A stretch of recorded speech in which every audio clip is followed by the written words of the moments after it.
Hi guys, this is Laurel. So are you ready for the part 2 of our Halloween hybrid cards that we're making? Great, I am too. So what I just wanted to show you first is that I printed those 4 card fronts onto matte presentation paper. This is an Epson one. They have a higher quality one that I'd actually recommend more than this one, but this is what I had, so this is what I used. So I went ahead and printed those 4 cards and cut them out, the card fronts, and then what I'm doing now is taking a piece of white American Crafts textured cardstock, and I'm going to cut that lengthwise down the length of the paper at the 4 and let me think about this. I think it's the 4 1/4 mark. I'll look and have the dimensions up on the screen for you, so that we'll know for sure. So I've got 2 long vertical rectangles right there. And I really like to do the vertical fold cards rather than the horizontal. So what I'm doing now is taking my Martha Stewart scoreboard and bone folder, and I'm going to score that again at the 5.5 mark. So that's about 5.5 inches is the middle. And crease it there with my bone folder, and then I'm going to take that, and there's that nice fold. And I'm going to go ahead and set that down on my scoreboard, and I'm going to burnish it with the end of my bone folder, because I really like a nice, smooth, crisp, sharp line there. And then I'm putting my card fronts that I printed and cut out onto each of those 4 cards, and I'm using some Elmer's photo tabs for this. I sped up the film because this part can be a little slow and tedious, and I'm just deciding what I want for each of these card fronts. I'm taking my Seedless Preserves and Ranger ink, my Distress ink, and my Ranger Archival ink. And depending on the color of the card and what I wanted to do, on 2 of the cards I inked with black ink, and on 2 of them I inked with that Seedless Preserves color. So then there's the finished card, so you can see what they look like with the inked edges. So a couple in purple and a couple in black. And now I'm going to take some of these bows I found. I think I found those at Michael's or Hobby Lobby on clearance. And I know I wanted a bow in that little candy corn card, but after trying out that paper bow, I just thought that wasn't the right fit. So instead what I did was brought out the Keep Calm and Spook On card and decided to use the gold and white bow there on that one on the top, because that one went better. And since those bows are kind of bulky, I thought the top of the card was a better spot for those. So I'm going to go ahead and put that one on that one card, and I'll figure out another bow for the candy corn card later. So now on the Put a Spell on Me card, I just grabbed a rhinestone. I think these are from Queen & Company. I'm just going to go ahead and adhere that there.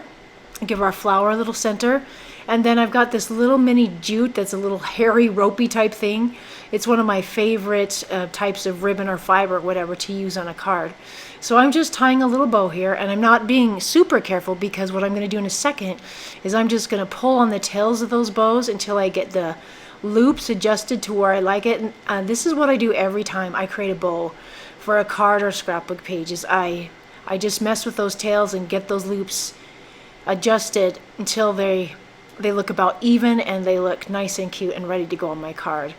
And I thought I'd put the bow right in the corner of this card, so I'm just gonna see how I think that will look if I glued those little bow tails down, and I think I like it just like that. So I'm going to take some glue dots and stick the bow down first. Excuse me. Just going to grab them. It's a mini glue dot. Just going to grab it, get it on the back of that bow where the knot is, and just adhere it down.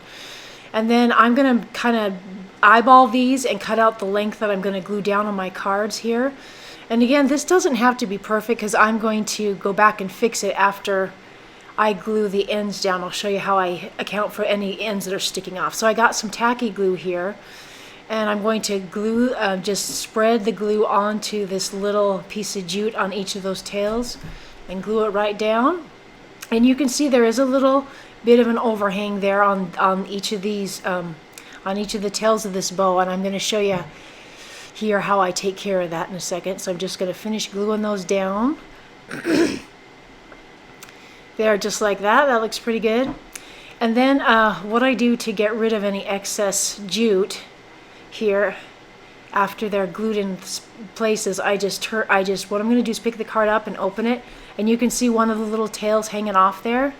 So I'm just going to give that a snip with my scissors from the inside of the card, and I'm going to repeat the process with the other one, with the other tail, just like that. See, there it is. We're going to just snip it off with scissors. And so what I'm going to do now is I'm going to use these black rhinestones, and I'm going to put one right on the knot of that little bow. A lot of card makers you see on YouTube really like to use sequins, but that's not my thing. So I prefer to use different kinds of sequins. So you're going to see those in these projects here. So I went and glued that on. And now there's my candy corn card again, candy corn card. And I decided to use this Offray ribbon, this little mini plaid ribbon, because I just thought it would lay a little flatter since it's near the fold of the card, or the edge of the card, sorry, and it would look better. And I just repeated that same process I made with my jute bow. I did the exact same thing with my little Offray ribbon here. So I'm just going to go ahead and give those tails a little cut on an angle before I glue those down here. And so there goes, here's the other tail I'm going to cut off. Just hold the scissors at an angle and chop it off. There you go. And you can use fabric scissors for that step if you want, but I didn't have them out and didn't really want to go get them, so I just used my regular paper scissors. So now I'm going to grab my glue dots roll again, my mini glue dots, and I'm just going to stick that little bow right on there under the knot and put it down. I kind of left those labels hanging. I didn't really shore them up to the edge of the card because I know I'd be putting a cute little bow on it. And there's that one. And then I'm going to take here's some yellow gemstones, some yellow rhinestones, and I'm going to put those on. Those are supposed to have adhesive on the back, but they're so small that it always rips off, so I just use a little bit of my glue there.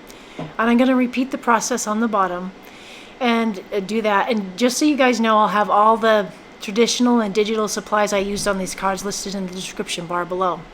So I want to create some stitching, but I don't want to get out a needle and thread, so I'm just going to use a purple and black Jelly Roll pen. And again, depending on what color I want to use on these cards, I'll just do purple on a couple, and then I'll edge them with black, just doing hand stitching.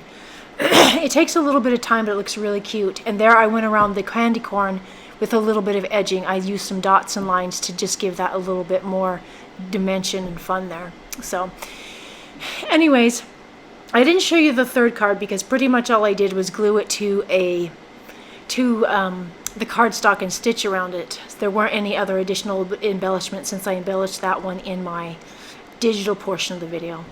Here is a picture of each of the 4 cards on their own so you can get a better look at them. If you guys have any questions about this project, please leave me comments below. I hope you enjoyed this. Let me know what you think, and before you leave, if you please subscribe and comment and like. Thanks guys, have a nice day.